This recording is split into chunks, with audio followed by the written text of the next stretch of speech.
It's May of 2022 and the girls of WildChild have sailed off the anchor in Great Sail Key. We're now on our way to make the Gulf Stream crossing to Florida. You know, the Gulf Stream with 3 and 4 knots of current going from south to north. We are expecting favorable winds for this crossing.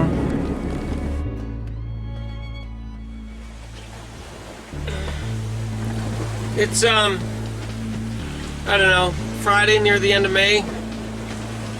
And you can see we're making our Gulf Stream crossing to Florida now. We didn't film anything on the bank yesterday. And it's sunrise right now. For those of you that might get confused and think that my life is easy, it isn't. Right at around sunrise, I was laying down below when Daisy calls down to me.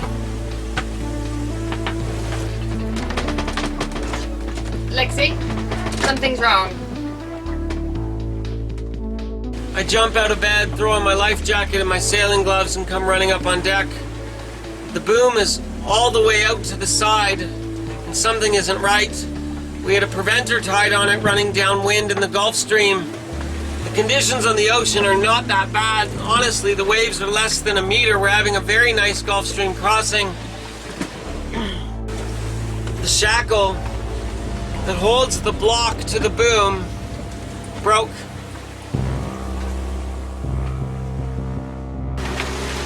This sheared off the boom. This is supposed to be attached to the boom like that. Only it's supposed to be holding the other block.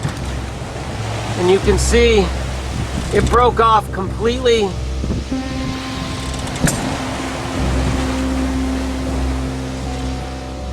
So do you know what I did about it? I crawled up on deck, half asleep in the dark, and began MacGyvering a solution. The blue rope holding the block on is a pretty good solution, kind of elegant, and it works. I hate it when stuff breaks on my sailboat.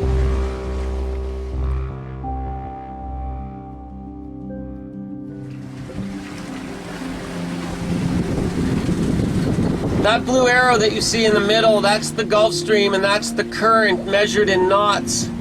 We have 3.6 knots of current pushing us towards Cape Canaveral.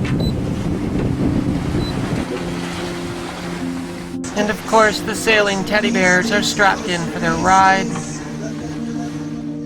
I'm on shift now. Miss Daisy's down below in bed and I'm bored, so I decide to troll a lure.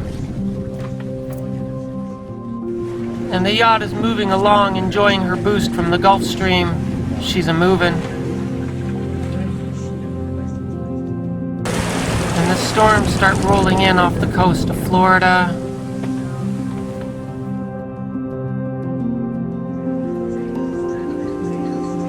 Sorry that I can't get the camera to focus anymore. As you know, the ocean is horrible on my electronics and has destroyed almost everything I own. I have repaired the camera, but only a little bit. It only works sometimes, and sometimes it just doesn't focus, sometimes it doesn't turn on.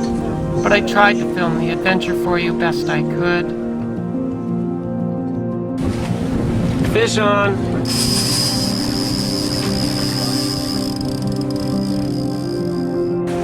Again, I'm not calling myself the greatest fisher girl out here on the ocean, but I've had the line out for 2 hours and I've got a fish on already. I used to go months without catching anything. Now, every time I put the line out, within an hour or two, I got a fish. Okay guys, I gotta bring this in and I can't film and reel at the same time, but the bloodbath is coming and so are the tears. Looks like I caught a little mahi-mahi. Not huge, maybe 2 or 3 feet, 2.5 feet long maybe. I'm keeping them because I'm gonna eat them.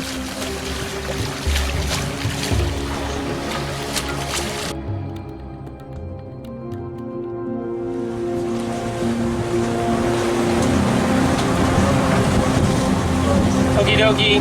I just finished cleaning the fish and putting it away in the freezer. It's going to be delicious later. It is 10:43 in the morning and WildChild's now approaching the western side of the Gulf Stream.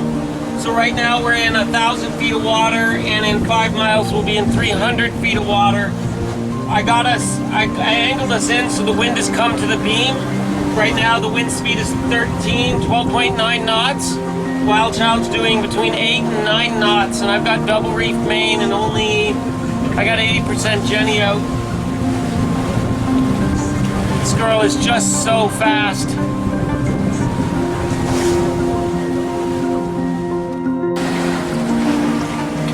You can see though there's 3.2 knots of current pushing us sideways, making up a fair component of that, but our boat speed, paddle speed over water past the hull is up there.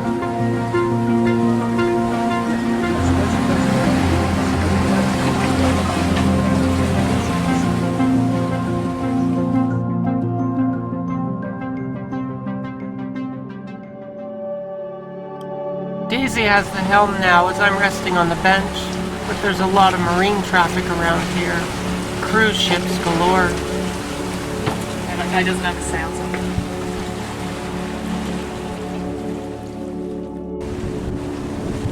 The cruise ships are so huge when you're up close to them, like floating cities.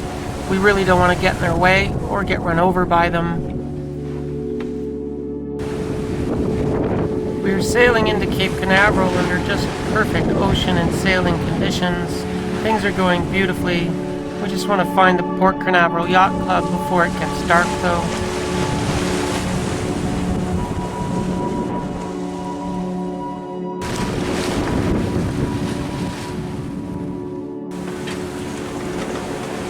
Well, okay guys, I know that sailing is really boring. You don't have to tell anyone, I know. We've been sailing now for 26 hours or so, and you can see that we're pulling into Cape Canaveral, Florida. The sail went amazing, the Gulf Stream crossing went amazing. My crew, Miss Daisy's been bugging me the whole time saying, Lexi, like, what's the big deal? Why are people so afraid of it? The Gulf Stream crossing of Florida is so easy. And I have to remind her, it's only easy because your excellent captain chose a really good weather window. In bad weather, it could be a nightmare. The next part's going to get a little tricky. We are going into a very crowded, very busy commercial port full of cruise ships and pleasure craft, and there's a United States Navy submarine base in there. There's naval traffic, there's Coast Guard traffic, there's commercial traffic, there's cruise ship traffic, there's cargo ship traffic, and then there's pleasure boat traffic. And we are going to sail little old WildChild right through it all. We're going to just sail in the front door, sails up, no motor, because it's 2 miles up to get to the Port Canaveral Yacht Club where we're staying, and I don't want to motor 2 whole miles.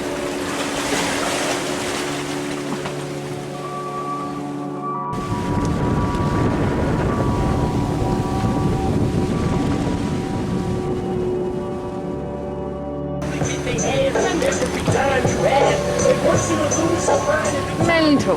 Oh.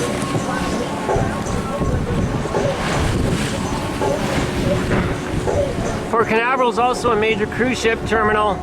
He's constrained by a very narrow channel, and we're about to go in the exact same channel and pray no other cruise ships are on their way out. The waters start to get rough as we enter the channel. As things are shallower, there's wave echoes bouncing off the bottom and the shore. A WildChild just pushes through.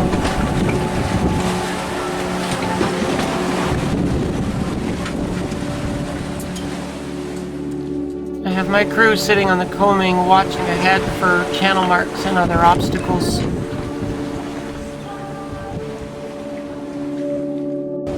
You can see that the entrance channel was a little bit rough coming in because you have current coming out and the wave echoes off the break walls. Once you get inside, it's smooth as can be.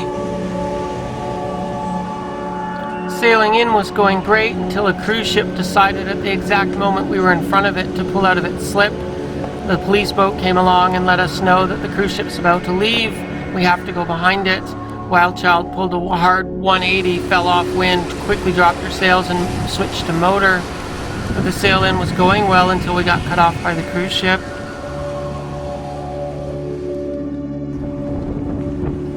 After 26 hours at sea, the girls of WildChild pulled safely into a slip at the Port Canaveral Yacht Club. where we could rest, relax, recuperate, and begin repairing all the things that have broken on the yacht.